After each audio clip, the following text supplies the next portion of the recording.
madaxweyne ilaahay qayrka ku siiyo xilkaadayda ilaahay kugula ceebeeyo ummadaada ilaahay ku ogolaysiiyo muslim iyo gaalo allah ku ogolaysiiyo sidii laguu doortay oo aan la socono oo soomaaliya intay joogto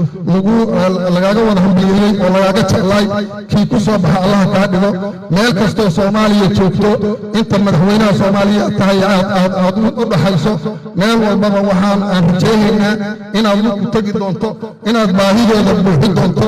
intaasaan rajaynaynaa madaxweyne soo dhowaaw ilaahay khayrka ku siiyo cadowgaagana allah qabto wax khayr qaba allah ku siiyo ilaahay ku kaalmay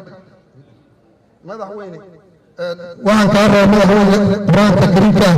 iyo guud calanka Soomaaliya waa kaas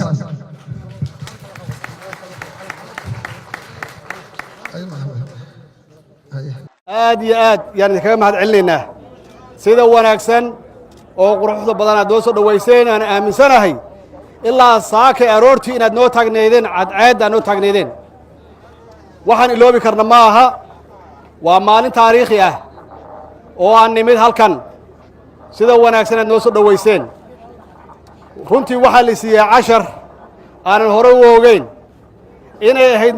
magaaladii shabaabka ugu horreysay oo la dagaashay oo ka bixisay oo ah meeshii xuduudka ahayd xuduudka ay ka bilaabatay darbigii laga dhisay ay u gudbi waayeen qolooyinkan khawaarijta ay u gudbi waayeen gobollada intiisa kale ilaa Puntland ilaa waqooyi u gudbi waayeen taasina runtii waxay ka turjumaysaa geesinimadiinna Soomaalinimadiinna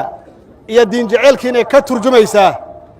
welina ilaa hadda ay ku soo noqon waayeen ilaa hadda oo aad u tihiin aasaaska nabadda galmudug aad u tihiin aad iyo aad yaan kugu mahad celinaynaa meelahan soo marnay kullina waxaan kala kulannay soo dhaweyntan iyo mid la mid ah laakiin meeshaan sidaan arko waxaa ii muuqda energy xamaasad badan baa ii muuqata oo aad iyo aad u badan walaalayaal hawl adag baa noo taalla hawl adag ayaa noo taalla oo igu horeyso inaan ka shaqeyno midnimada galmudug iyo inay noqoto meeshaan midnimada